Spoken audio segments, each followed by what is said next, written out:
Yo, what's going on everybody? So Boruto episode 135 is done and in the books, and I gotta say, man, that opening sequence was so fucking nice. Oh my god, that opening sequence was so good. How Urashiki just gets up and he starts levitating. You see like the color palettes, you see like the silky movement of the animation, and you see like the way that the eyes are shaking, the way that the clothes are fluttering. This was really good. They did a really good job of setting this ominous tone, and I like that we finally start seeing some of the more gruesome aspects of the Naruto franchise. Like, you see Urashiki at first, he begins trying to eat that chakra gourd that he has because he's trying to gain more power. That doesn't work, and then all of a sudden you get the close-up of his blue Rinnegan, and you see as he comes to realization what he has to do, just the small touches in the animation and how his eyes start shaking before he rips out his own Rinnegan out his eye and eats it. That was so nice, and how just the blood begins to trickle down his eye socket, and how Urashiki rips out the other eye, does the exact same thing, and you get the close-up of Naruto and Boruto's expressions. They're just completely shocked. You get this really beautiful shot of Boruto with just his eyes in the screen by itself. You see Urashiki just descending into the madness. Like, that was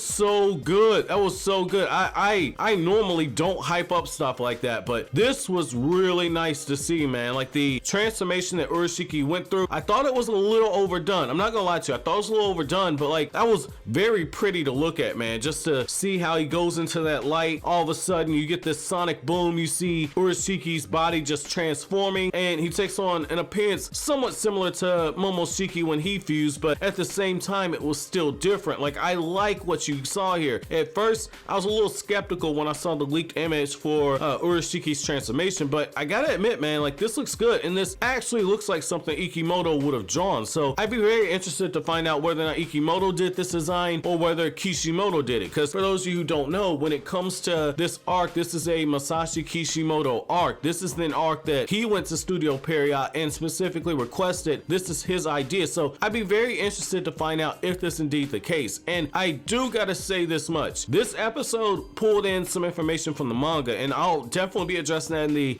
episode review, but I just wanted to kind of go through this opening sequence, because when I say like from a 1 to 10, I love it. I absolutely love this opening sequence, man. Now, with all that being said, I'd be lying too if I told you, oh man, this is the best episode, because like for me, I had my expectations once we saw this leaked image and once we saw the next episode preview in episode 134. I had my expectations of this being an episode on par with episode 65 where Naruto and Sasuke are fighting against Fused Momoshiki, and that wasn't the case, but I don't think that this was a bad fight at all, because when you look at the character of Urashiki, one of the things that we're seeing is that when the fight first starts off, he isn't in complete control of his powers, and yet at the same time, when he just bum rushes everybody, he creates this huge crater, and all in that moment, you get this moment where Urashiki looks at me and says, I'm gonna crush all of you except for Naruto Uzumaki. I'm going to slowly kill you. So right there, the animation team, the writers for the episode, let you know that Urashiki knows he's drastically stronger than everyone on the battlefield, but he's gonna take his time taking everyone out. And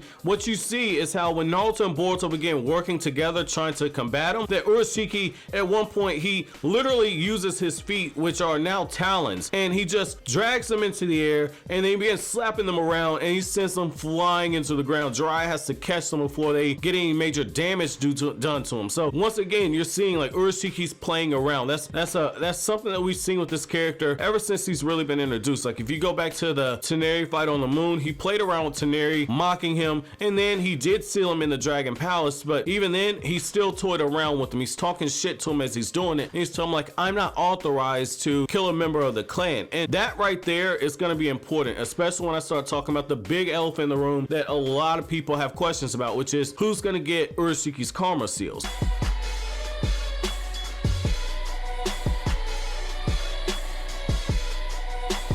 So I'll go ahead and just talk about that right there. So I gotta tell you, like, I don't think anyone's gonna be getting Urashiki's karma seal. And the reason why is I don't think that if you kill every Sasuke, you're going to get a karma seal. I think that when it comes to Sasuke clan, like I've said for a long time, there are ranks in the clan. That was first hinted to us when you get to Naruto the Last, how Hamura's clan, or Hamura's part of the clan, had a main branch and a side branch. When you look at how Urashiki has to refer to Momoshiki, he always refers to him in a term of superiority. Kinshiki does the exact same thing. Now granted, Urashiki talks shit about Momoshiki behind his back, calling him Momoshiki-chan, and yet at the same time when he directly spoke to him, he always referred to him as a superior. So I think that there are ranks to it, and I don't think killing any Sasuke is going to give you that ability. I'll go into that further in another video this week because I feel like there's a lot of evidence to kind of talk about that. So I gotta say, man, like when it comes to the coordinations and everything, I really popped when I saw the Lion's Mane being used by Jiraiya. I thought that was really nice, and I like how Jiraiya just got his hair used against him to where he gets thrown around and you're thinking, okay, this is it. And yet it goes back to that classic part 1 of Naruto where it's the move behind the move that you need to worry about, and how Jiraiya uses the Earth style Dark Swamp and he gets Urashiki seemingly trapped underground. You're thinking, okay, this might do it. And then you get this moment where Urashiki just gets annoyed and he powers up and he gets out of Jiraiya's jutsu and he begins taunting him, and you see the sheer terror on Jiraiya's face. I really love that moment right there. I was also a little worried though when you get to the cutscene where you have Konohamaru and Moegi and Udon, they're trying to rally support for Naruto, and how you have Shikamaru and the rest of the Konoha 11 minus Sasuke. They're looking and they're saying, okay, well we need to go help Naruto then. We're not gonna lose another friend. I was very worried. I was like, hold on, if all of them show up and see Urashiki, this is gonna create a huge problem. And so in an arc where there are some issues, I thought, wait a second, this is gonna be too over the top. So I really like the idea that they don't get there on time. And when you have Sasuke, when Sakura's healing him, I had to go back. Now I might have misheard it, but I really think that when he said Sakura's name when she first began healing him, when he recognized Sakura, I really feel like he called her Sakura-chan or referred to her in some type of a endearment term. Like, again, I might be mistaken on that, but I like how they pay homage to a couple things from the Sasuke retrieval arc where you have Sakura laying in the exact same position that she did when Sasuke left the village. So I thought that that was really cool. I thought that that was a nice little Easter egg there, and I like how Sasuke plays up that moment again, and he says like, it looks like I've troubled you once again. He sets Sakura down, and Sasuke's recovered enough of his chakra, which I like the fact that Sasuke actually got some chakra, and my boy's actually putting in some work in this episode, man. You know, again, he's drastically depleted of chakra, but he's got enough to actually use his Eternal Mangekyo Sharingan. So I like the fact that we actually see that, and I like how Urashiki just begins to slowly ramp everything up, because again, he's gonna slowly torture everybody. Again, it's that shonen trope of the arrogant villain who definitely has enough power to one-shot everybody, and yet he's dragging everything out. And he has that moment where he's looking at Naruto and he says like, okay, like I'm going to slowly destroy everything you hold precious. So it's one of those times where they're just reinforcing the fact that Urashiki can kill everyone on the battlefield if he wants to, and yet he's taking enjoyment and playing around. That's why you have that line in the episode where he's saying, I'll let you guys have a death match fighting against each other. It's all for his enjoyment. So I like how once again you see Naruto just struggling with that QB chakra and struggling to contain it. So I thought that that was really cool. It shows a level of self-control, level of self-awareness in Naruto, and yet at the same time you can tell that he doesn't have a full grasp on that chakra. And I like how Boruto's struggling to stand up, and you get this moment where Boruto's using the shadow clones, he's charging them, and Urashiki says something very important. He says, I don't care if you're the vessel or anything anymore, you brat, I'm gonna kill you. And the reason why that's important is this is the first time Boruto's been referred to as being a vessel. In the Boruto manga, that's very important. I'm not gonna completely spoil that for anime only, so I'm not gonna do that. I'm just gonna tell you that the vessel is a very important thing, and there's a huge link to the Sasuke clan, which means that Urashiki is aware that Boruto has a karma seal. And I like how before he can go any further, before he can actually strike down Boruto, Sasuke shows up, and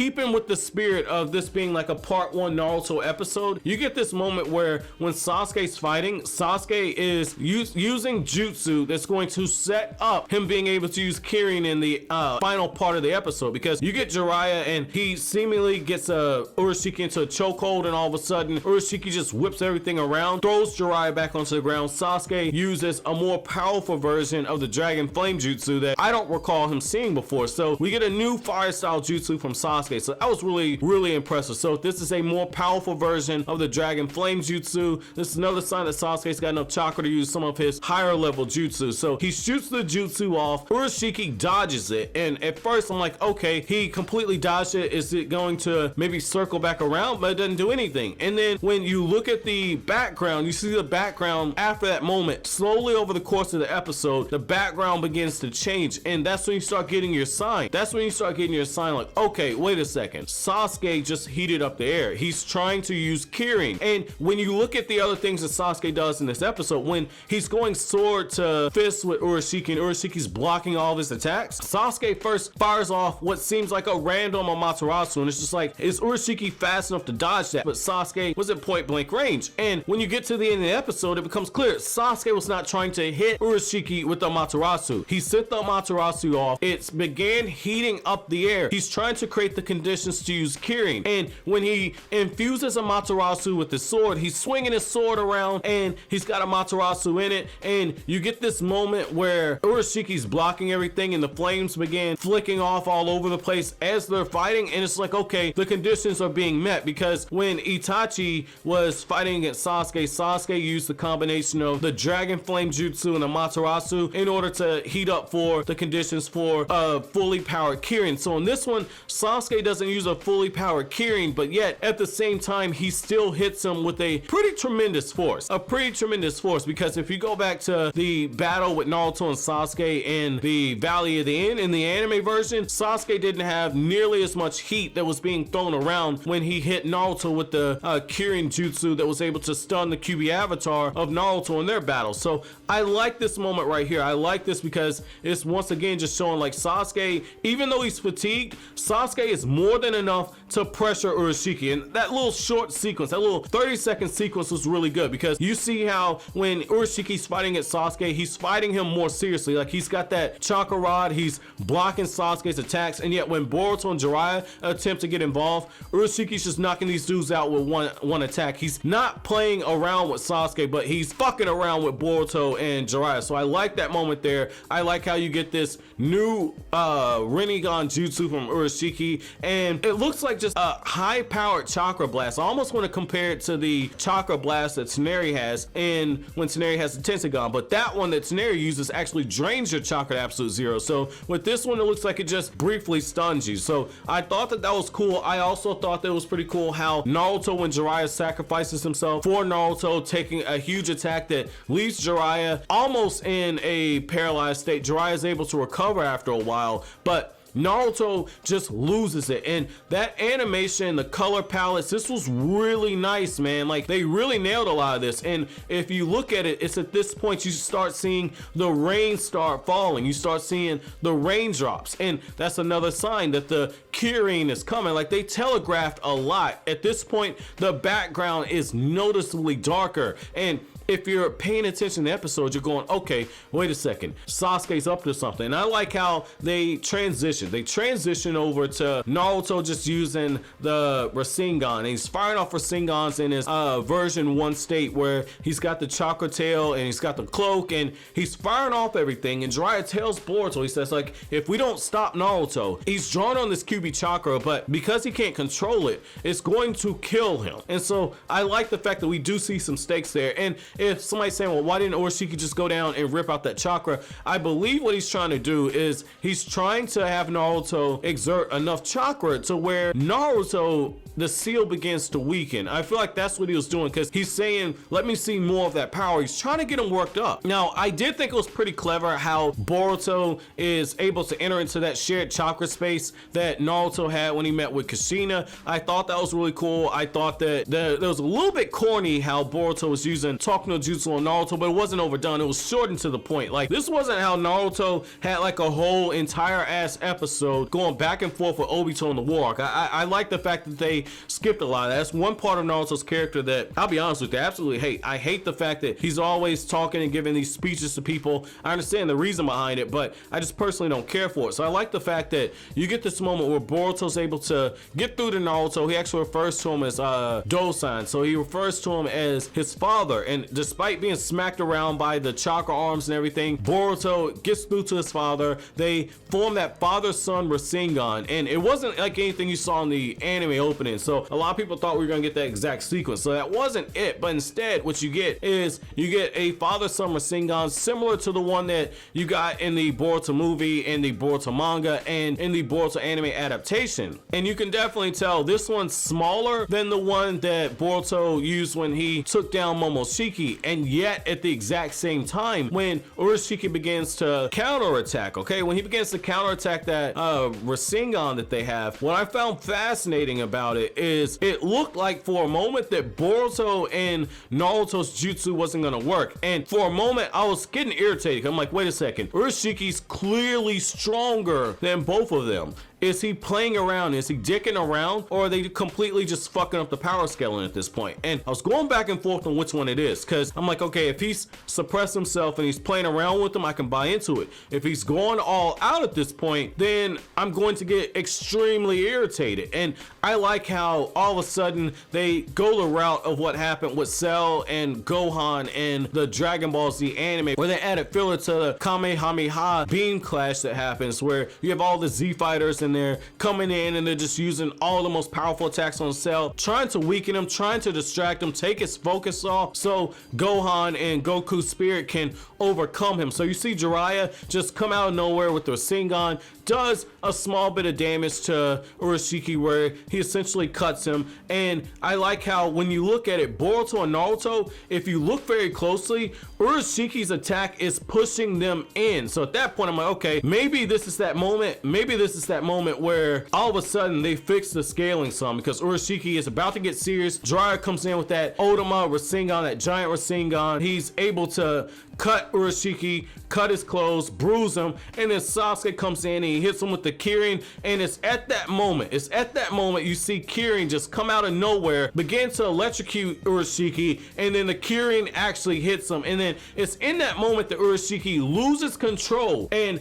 Boruto and Naruto are able to push this dude back in the moment that he loses the control. So it's one of those things where, because Sasuke's Kirin played a huge role in it, because it might have temporarily stunned Urashiki, I'm somewhat okay. But it's one of those things where, because of how strong Sasuke is, even in a suppressed state, if he's got enough chakra to use his Eternal Mangekyo Sharingan, then we know that he's a little below 50%, because at 50% chakra, we know he can still at least use his Rinnegan. Sasuke couldn't use the Rinnegan in this. So we got at least 40% Sasuke who is doing this. 40% Sasuke. If 50% can fight evenly with Momoshiki, then 40% should be more than enough to take down Urashiki, who, depending on where you put him on the scaling, I personally have Urashiki below Momoshiki as a fused fighter. So personally, I have him below him. So if you go by that logic, I can kind of understand why 40% Sasuke could do enough damage to kind of